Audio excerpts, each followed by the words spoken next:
Hello. हमारा आज का टॉपिक है जेनेटिक इंजीनियरिंग अप्रूवल कमेटी यानी कि GEAC।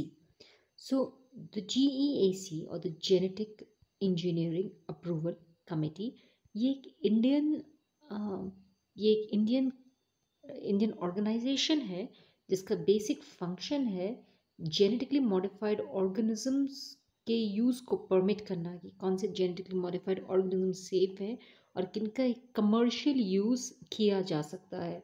दूसरा, अ, वो मेथड्स अडॉप्ट करना जो जेनेटिकली मॉडिफाइड ऑर्गेनिजम्स की प्रोडक्शन, सेल या इंपोर्ट एक्सपोर्ट को कंट्रोल कर सके।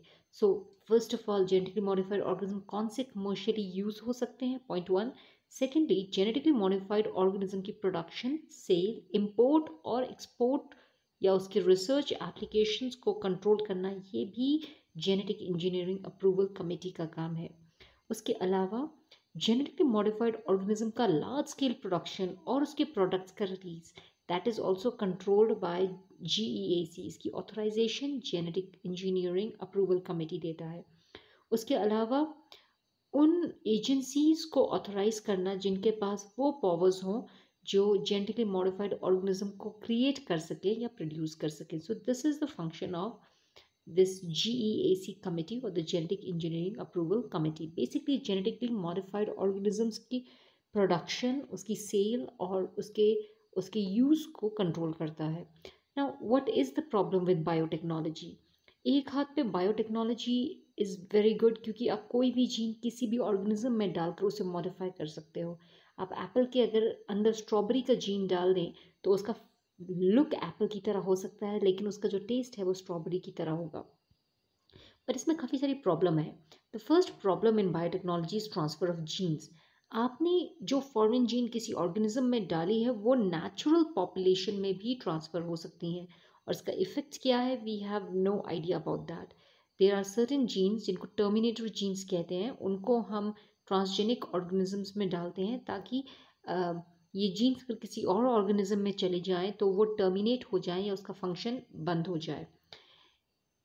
इन जेनेटिकली मॉडिफाइड ऑर्गेनिज्म का अनएक्सपेक्टेड इफेक्ट हो सकता है किसी भी ऑर्गेनिज्म पे या इन्वायरमेंट में। We don't know how this organism will affect the environment and the nature और अदर ऑर्गेनिज्म।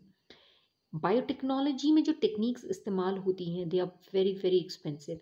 एक ट्रांसजेनिक एनिमल को प्रोड्यूस करने का जो कॉस्ट है या एक्सपेंस है that is very high. So this is another problem with biotechnology. Genetically modified organism से जो फूड रिलेटेड प्रोडक्ट्स बनते हैं, क्या वो ह्यूमन हेल्थ के लिए सेफ हैं या उनसे कोई एलर्जी हो सकती है? This is another major concern about biotechnology.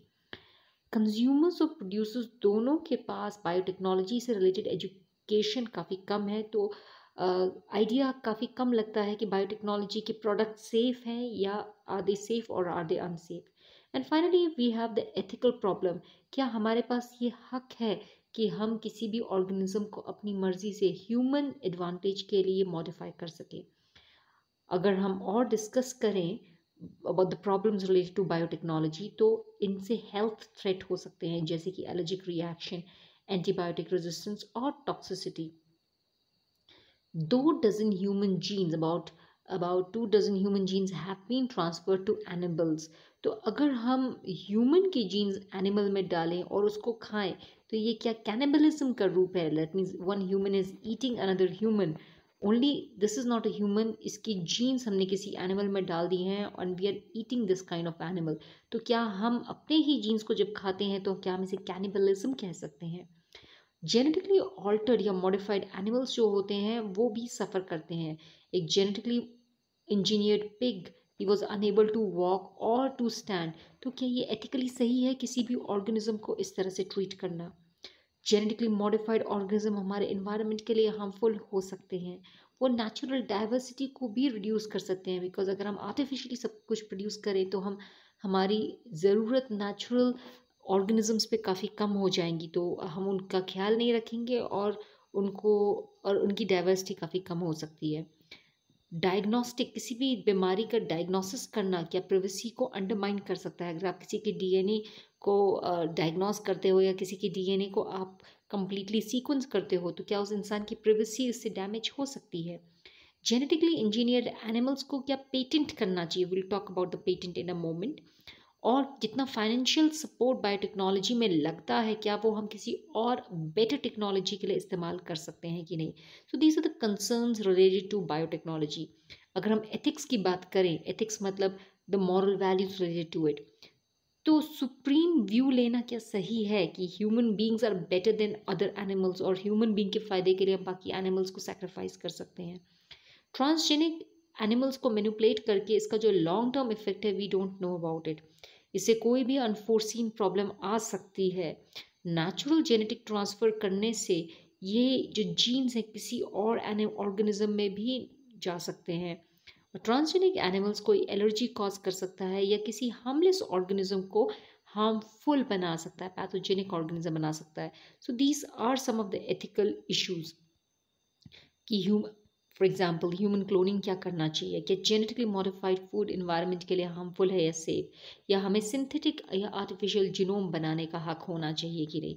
So these are some of the issues that we talk about when we talk about biotechnology. आज के लिए इतना ही करते हैं। Have a nice day.